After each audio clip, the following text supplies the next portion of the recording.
Hello दोस्तों, मैं नितिन पांडे स्वागत करता हूं अपने यूट्यूब चैनल पर। और कैसे हैं आप सब? आशा है अच्छे ही होंगे। और आज इस सेशन में हम लोग बात करेंगे ज्योग्राफी की बुक लिस्ट के बारे में, उसकी स्ट्रेटजी के बारे में कि क्या स्ट्रेटजी होनी चाहिए ज्योग्राफी के लिए, किस प्रकार से हम ज्योग्राफी को कवर कर सकते हैं। देखा गया है कि ज्योग्राफी के जो प्रीलिम्स में क्वेश्चन हैं वो 15 to 16 था 17 क्वेश्चन जो है हर साल आते हैं। तो अगर हम अच्छे से करें ज्योग्राफी को पढ़ते हैं तो हम जो है मतलब कि 10-20 नंबर जो है यहाँ पर गेन कर सकते हैं सिर्फ ज्योग्राफी से। तो आज बात करेंगे कि हमें कौन सी बुक लिस्ट फॉलो करनी है, किस प्रकार के रिसोर्सेज फॉलो करने हैं, कौन से टीचर बेस्ट हैं जो आपको फ्री ऑफ कॉस्ट आपको ज्योग्राफी की एक बेटर अंडरस्टैंडिंग आपको करवा देंगे, जिससे आपको मेंस और प्रीलिम्स कहीं पर दिक्कत होने वाली नहीं है। तो इस सेशन का उद्देश्य है, वो सारे दोस्त कमेंट कर रहे थे कि भाई मुझे ज्योग्राफी समझ नहीं आ रहा है, थोड़ा सा टफ़ पड़ रहा है, जो 11th की एनसीईआरटी है वो काफ़ी ज़्यादा टफ़ है। तो इसलिए मैं इस सेशन मैंने सोचा कि एक ले लूँ जिससे आप लोगों के सारे डाउट क्लियर हो जाएं और ज्योग्राफी पर एक अच्छी जो है अच्छा एक सेशन ले लिया जाए जिससे आप लोगों के सारे डाउट क्लियर हो जाएंगे और आपको आप अपनी जो है इधर उधर ना भटकते हुए जो रिसोर्सेस मैंने फॉलो किए हैं मैं आपको बताऊंगा, और जो टीचर जिससे मैंने पढ़ा हुआ है वो भी बताऊंगा आपको। फ्री ऑफ कॉस्ट आप उनसे पढ़ सकते हैं, ज्योग्राफी आपको समझ में आएगी। सबसे पहले बात करते हैं कि ज्योग्राफी के लिए बुक लिस्ट क्या होनी चाहिए। तो ज्योग्राफी के लिए बुक लिस्ट अगर मैं बताऊं तो आपको कोई भी जो है स्टैंडर्ड बुक नहीं पढ़नी है, केवल एनसीईआरटी। ठीक है, एनसीईआरटी जो है ज्योग्राफी के लिए इनफ है, मतलब कि और कुछ पढ़ने की ज़रूरत ही नहीं है, ऐसे समझिए। क्योंकि अभी 2024 में ही देखा गया है कि जितने भी क्वेश्चंस कम से कम 15 से 16 क्वेश्चन आए हैं, सारे क्वेश्चन जो है 11th एनसीईआरटी से थे। और एनसीईआरटी से ज़्यादातर क्वेश्चन आते रहते हैं, और ज्योग्राफी के लिए तो कोई स्टैंडर्ड बुक मुझे नहीं लगता है पढ़नी चाहिए। हाँ, ऑप्शनल अगर आपका है ज्योग्राफी तो आप पढ़ सकते हैं। वैसे मैं GS1 के लिए बता रहा हूँ, तो एनसीईआरटी जो है वो इनफ है।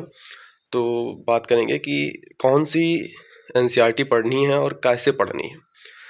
तो आप यहाँ पर देख सकते हैं क्लास 8th की एनसीईआरटी, बट इस पे मैं बाद में आऊँगा। अभी हम बात कर रहे हैं कि अगर आपको सबसे पहले तो देखिए जो 6th क्लास की एनसीईआरटी है और 7th की एनसीईआरटी और 11th की एनसीईआरटी है, इनको आपको साथ में पढ़ना है, क्योंकि जो तीनों एनसीईआरटी हैं ये सिमिलर हैं काफ़ी एक दूसरे से।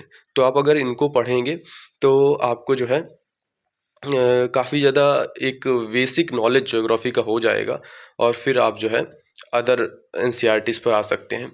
तो बात करेंगे, पहले आपको देखो 6th क्लास की एनसीईआरटी पढ़नी है, फिर 7th की पढ़नी है, और फिर आपको आना है 11th पर। आपको मैं दिखा सकता हूँ कि यह है 11th की एनसीईआरटी, बट मैंने बुक परचेज नहीं की थी। आपको मैं ये बुक जो है आपको भी स्क्रीन पर दिख जाएंगी और आप उनको परचेज कर सकते हैं।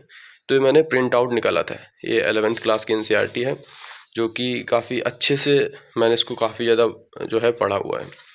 थोड़ी सी टफ है, ठीक है, 11th की एनसीईआरटी जो है थोड़ी सी कठिन है, ऐसे समझ में नहीं आती है। आप पहले पढ़िए, आप 6th क्लास की पढ़िए, 7th क्लास की एनसीईआरटी पढ़िए, उसके बाद 11th क्लास की एनसीईआरटी पर आप आइए। और फिर आपको अगर 11th क्लास की एनसीईआरटी समझ में नहीं आती है तो फिर आप क्या करेंगे, तो फिर मैं बता रहा हूँ कि जो टीचर जो फ्री ऑफ कॉस्ट जिनसे आप पढ़ सकते हैं, ठीक है। तो मैंने तो जो है सुदर्शन गुर्जर सर और मधुकर कोटवे सर, इन दोनों से ही ज्योग्राफी पढ़ी है और मुझे काफ़ी अच्छे से समझ में आ चुकी है और काफ़ी अच्छी अंडरस्टैंडिंग मुझे इसकी हो गई है, ठीक है।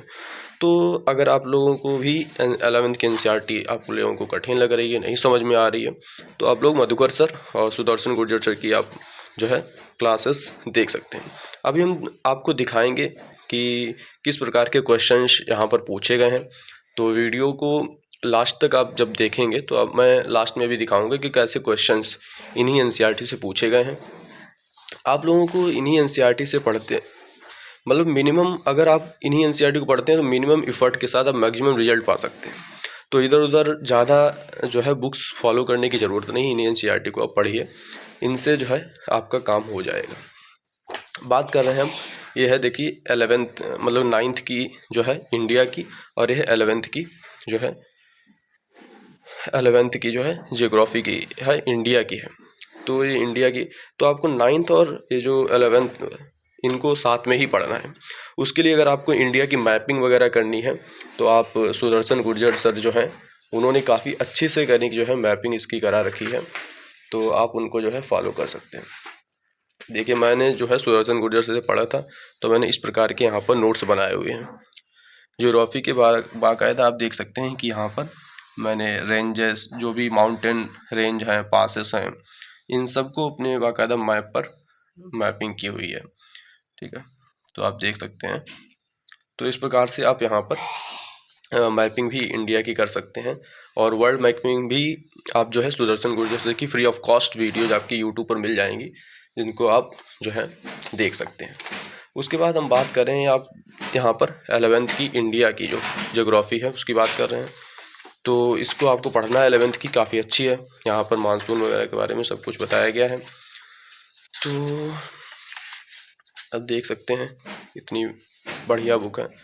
ठीक है, यहाँ पर जब आप आएंगे यहाँ पर, ठीक है, तो आपको ये जो नदी तंत्र वाला अपवाह तंत्र जो है, ठीक है, अपवाह तंत्र का जो चैप्टर है, अच्छा होगा कि आप जो है सुदर्शन सर की क्लासेस पढ़ी हुई है, उन्होंने मैपिंग से जो है बाकायदा जो है सारी नदियों का जो भी रिवर सिस्टम है उन्होंने समझाया हुआ है। मैं आपको अपना नोट्स दिखाता हूँ, मैंने उनके नोट्स बनाए हुए हैं और काफ़ी अच्छे से उन्होंने समझाया था, और मैंने काफ़ी अच्छे से उनको सबको जो है, ये देखिए, ये मैंने यहाँ पर पूरा यहाँ पर सुदर्शन सर ने ही ये पढ़ाया था, और मैंने पूरा उसी हिसाब से पहले मैं पूरा जो है अपना नोट्स बनाया हुआ है रिवर सिस्टम का। इधर आप देख सकते हैं ये जो है कावेरी नदी का एक हुआ कि ब्रह्मपुत्र नदी का पूरी ब्रांचेस बनी हुई है। ठीक है, रिवर सिस्टम आप गंगा का रिवर सिस्टम देख सकते हैं, गंगा रिवर सिस्टम। ठीक है, तो इस प्रकार से सर ने काफ़ी ज़्यादा मैपिंग से पढ़ाया हुआ, और इनको अभी इसी गंगा रिवर सिस्टम पर 2024 में क्वेश्चन आया था कि इनको वेस्ट टू ईस्ट जो है अरेंज करना था। तो आप जो है इसको देख सकते हैं, सुदर्शन सर की जो है क्लासेस काफ़ी ज़्यादा बढ़िया है, आप मैपिंग के लिए उनको फॉलो कर सकते हैं, और जियोग्राफी के लिए भी जो है अच्छे। अगर आप हिंदी मीडियम से तो मधुकर सर आपके लिए अच्छे हैं, अगर इंग्लिश मीडियम से हैं तो आप सुदर्शन सर को जो है फॉलो कर सकते हैं। ठीक है, तो इसकी बात हो गई। फिर हम आते हैं क्लास 8th की एनसीईआरटी। इसमें जो है संसाधन वगैरह के बारे में बताया गया है, रिसोर्सेज वगैरह के बारे में बताया गया है। ठीक है, तो इनको आप थर्डली जो है पढ़ सकते हैं, ज़्यादा इजी है, ज़्यादा कठिन नहीं है। यहाँ पर वनस्पतियों के बारे में बताया गया है। ठीक है, तो इनको आप अच्छे से ऐसे पढ़ सकते हैं। ऐसे देखिए हाईलाइटर का आप यूज कर सकते हैं, मैंने यहाँ पर काफ़ी ज़्यादा अंडरलाइनिंग हाईलाइटर से जो है इसको कई बार पढ़ा हुआ है। फिर ये बात आती है जो 10th की है, जो 12th की है, भारत लोक और अर्थव्यवस्था, और ये है मानव भूगोल के मूल सिद्धांत। ठीक है, तो इनको भी आप थर्डली पढ़ेंगे, यहाँ पर ज़्यादा कोई कठिन है नहीं, इनको आप अच्छे से पढ़ सकते हैं। यहाँ पर जो है औद्योगिक प्रदेश वगैरह इन सब के बारे में बताया गया है, तो इनको भी आप अच्छे से यहाँ पर फॉलो कर सकते हैं। ठीक है, तो अभी हम वीडियो तो हम आपको दिखाएंगे कि कैसे क्वेश्चंस जो हैं पूछे गए हैं यूपीएससी के द्वारा, और इन्हीं एनसीईआरटी से विद प्रूफ आपको मैं दिखाने वाला हूं। तो अभी चलते हैं कि देखते हैं कौन कौन से क्वेश्चंस जो हैं इन्हीं एनसीईआरटी से पूछे गए हैं। तो आइए देखते हैं क्वेश्चन। 2024 का प्रीलिम्स का क्वेश्चन है 12 नंबर। जलवाष्प के संदर्भ में निम्नलिखित में से कौन सा कथन सही है? तो नंबर 1, यह एक गैस है जिसकी मात्रा ऊंचाई के साथ घटती है। नंबर 2, ध्रुवों पर इसका प्रतिशत अधिकतम है। ठीक है, तो इसमें चुनना है कि कौन सा विकल्प सही है। तो ये क्वेश्चन देखिए वायुमंडल का जो चैप्टर है 11th एनसीईआरटी का, उससे डायरेक्टली जो पूछा गया है। यहाँ पर जलवाष्प जो टॉपिक है उसमें देखो लिखा हुआ है कि जलवाष्प वायुमंडल में उपस्थित ऐसी परिवर्तनीय गैस है जो ऊंचाई के साथ घटती जाती है। गर्म तथा आर्द्र उष्ण कटिबंध में यह हवा के आयतन का 4% होती है, जबकि ध्रुवों जैसे ठंडे तथा रेगिस्तानी जैसे शुष्क प्रदेशों में हवा के आयतन के 1% भाग से भी कम होती है। विषुवत वृत्त से ध्रुव की तरफ जलवाष्प की जो मात्रा है वो कम होती जाती है। ठीक है। तो आप देख रहे हैं कि ध्रुवों पर ये मात्रा कम होती जाती है, तो इसका मतलब क्या है कि पहला तो कथन सही है और दूसरा कथन गलत है। दूसरा क्वेश्चन देखते हैं। दूसरा क्वेश्चन हमने अभी आपको दिखाया था कि ये जो गंगा रिवर सिस्टम है वहाँ से आया हुआ है। जैसे कि पश्चिम से पूर्व की ओर प्रयागराज के अनुप्रभा में गंगा में मिलने वाली हिमालय की नदियों के संदर्भ में निम्नलिखित में से कौन सा अनुक्रम सही है। ठीक है, ये पश्चिम से पूर्व की ओर हमको लगाना है। तो इसमें देखिए आपको देख सकते हैं कि सबसे पहले यहाँ पर अभी देखो ये मेरा नोट्स है जो मैंने सुदर्शन गुर्जर से की क्लासेस से बनाया हुआ है। तो सबसे पहले गोमती है, फिर यहाँ पर घाघरा है, फिर गंडक है और फिर कोसी है। तो गोमती, घाघरा, गंडक, कोसी, इसका ऑप्शन नंबर 2 जो है सही होगा।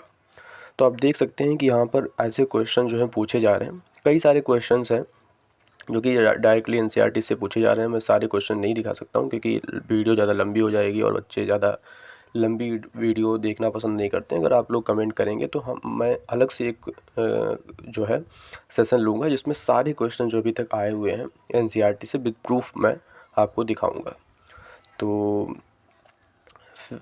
तो फिर लास्ट में यही कहना चाहूँगा कि एनसीईआरटी पर आप लोग अच्छे से पढ़िए। एनसीईआरटी से सारे क्वेश्चंस आ रहे हैं और वीडियो अगर अच्छी लगी हो तो उसको लाइक कीजिए, अपने दोस्तों के साथ शेयर कीजिए और चैनल को सब्सक्राइब कर दीजिएगा जिससे जो लेटेस्ट नोटिफिकेशन है आप तक पहुँच सके।